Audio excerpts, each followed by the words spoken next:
We need to evaluate, well, what can we do in Python that's dynamic, but also we need to limit ourselves. What can we do in Python that's dynamic but is also useful? And so we can have our program that can dynamically generate classes on the fly. This actually isn't too far of a reach. I would say that there are actual programs out there that will do this. You can just read in your data structures from externalized sources, things like a JSON file. And here you can see all I'm doing is I'm dumping some JSON data into a string IO buffer. And so this will have a single key of format and then 3 values for the test key called A, B, and C. Well, we could pretend that this is a structuring mechanism for a test class or a test type, and it's supposed to have fields A, B, and C. Now, with a little bit of metaprogramming, we can make this idea come to life, right? I can, of course, first create a type dynamically using Python's type function, and then I can dynamically add annotations to it, and I'm going to map that A, B, and C. I'm just going to say they're all going to be strings, and then I can make that class, data class, something useful by just using Python's built-in data class and passing it in that object I defined. Now, this is an empty or a blank kind of canvas object. All I've done is I've defined annotations on it, which is all the data class expects in order to be functional. And you can see here, I've actually created a data class called test. It takes in fields A, B, and C, and I can pass the values that was in my JSON data into that dynamically created class. Now, we could, of course, do a very similar thing. I think this approach would have better searchability because we're building our class or our structures from an actual template in this case. This is actually not too far off from the original implementation of the name tuple. And so what I'm doing here is I'm dynamically creating, importing data class, and then I'm creating a new class with a given name, and then I'm adding fields to that data class to mimic the kind of annotated structure that a data class would expect. And then all I'm doing is I'm populating that template and calling exec on it. And we get the same exact result. Well, I can dynamically define classes or types in Python, and then I can use them later in my program. No static checker, no static code analysis tool is ever going to be able to parse apart what this object is, or that the class test even exists in my namespace. Right? If I print test, you can see I have an actual object named test. That's my data class. And so there are limitations to what we can statically analyze. And so whenever we talk about static code analysis or type hinting or annotations, right, we need to understand that metaprogramming techniques in Python create resistance to static analysis. So this kind of begs the question, then what is the deal with PEP44 type hinting? If I'm telling you that it's not useful in every scenario, what scenarios is it actually useful for? And I'll tell you this, we can reasonably constrain the dynamic nature of Python to find little pockets or islands where in our typical use, we have sufficient structure and information to statically assess the correctness of that code. So what I'm saying is our static analysis tools might not work on dynamic code such as this that's using some metaprogramming techniques, but it will work on the bulk of Python scripts, which I would argue most Python scripts don't use metaprogramming. And so we need to acknowledge that there is a corner case where our static typing is not going to support us or not going to actually enable any extra work to be done. But in a large amount of the work that we do and a large amount of the code that we write, static typing and static analysis can be very useful. And so before I dive into the ins and outs of type hints themselves, I want to raise a couple of counterpoints here. Specifically, if we can assign annotations to function inputs, well, I can tell you very clearly that this function here expects a data frame and it expects a series, or a series, I should say, or, right? And regardless, because of the way that this function is written, both the data frame object and both the series object have a .groupBy method, and therefore this will work, whether I feed in a data frame or a series. And this is going to be useful for a lot of the analysis code that I write. Is this expecting an numpy and d array? Is this expecting a data frame or a series?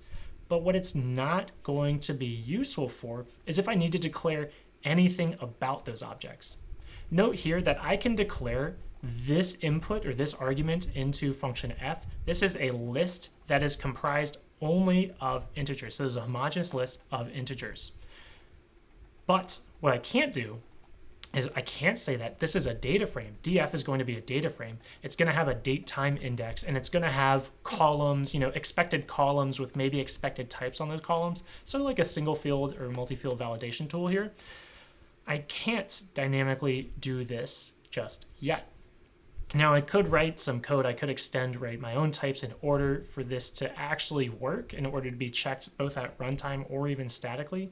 But I just want to share with you that there are very surface level things that we might do that are going to be extremely difficult to recapture, right? This is going to be things like errors raising from having an incorrect index type. Maybe I do an unstack and there are non-unique values. How do I express that the index should only be unique? Maybe it should be monotonic, right? So there's a lot of things that I want to express about expectations of my data structures that I simply cannot do with Python's current typing syntax. And now, that's not to say that typing is useless. Typing is actually very useful. And so let's talk about a fantastic static code analysis tool. We're going to talk about why typing is useful and why something like MyPy, which statically analyzes your code to catch errors that are going to be related to types, might be useful. Now, right out of the box, even by declaring no types, MyPy is going to be useful. MyPy does not execute any code that you have. Instead, it simply analyzes the code that you have written, trying to infer as much as it can and trying to check for cases where your type algebra simply does not line up. Of course, it's also going to catch some other bugs. So you can see here, even with no type declarations at all, we can see that MyPy is catching a bug. And it's telling me that my function f could always be true in this Boolean context. And in this case, right, this is catching a bug that, I forgot to put open close parentheses because I want to say if the result of f, not if, right, f is a function. Now, if I don't execute this in MyPy, or if I don't evaluate this in MyPy, if I simply just execute this code, this bug may be something that will be tricky to track down because, well, if f, the bool of a function object, just evaluates to true. And so we can say that function objects themselves are truthy, right? And so in this case, I wouldn't catch this bug.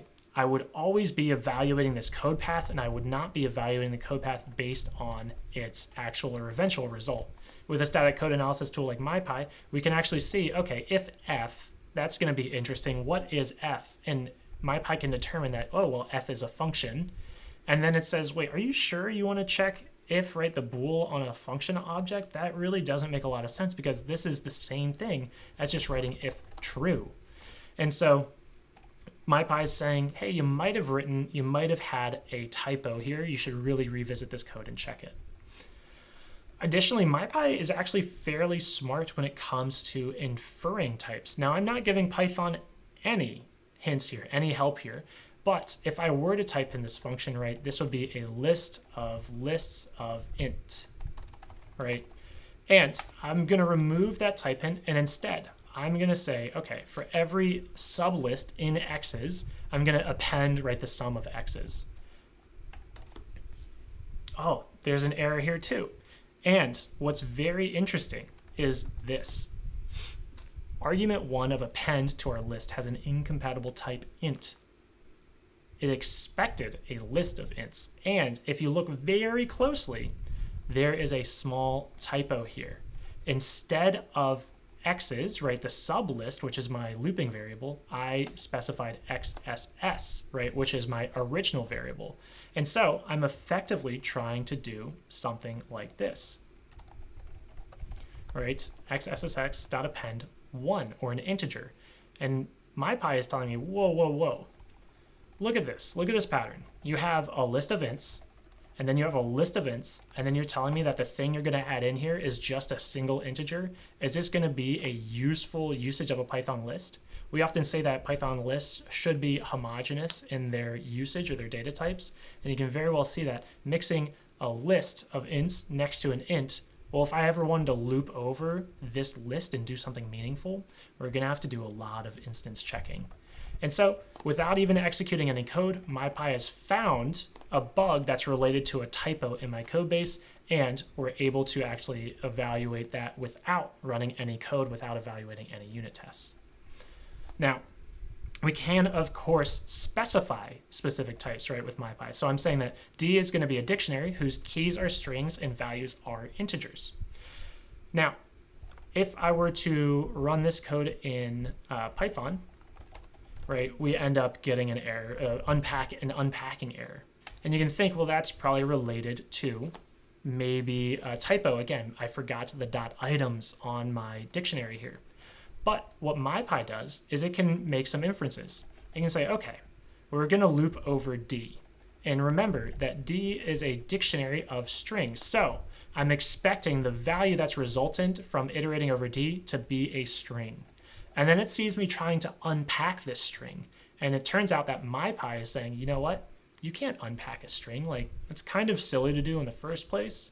But because of that, I have no idea what K or V should be because I'm not sure how to unpack, right, this string of just a single letter, right? I can't unpack A into two variables. And so without running any code, MyPy was able to figure this out for me, and I'm able to, right, apply the proper correction of remembering to write d.items.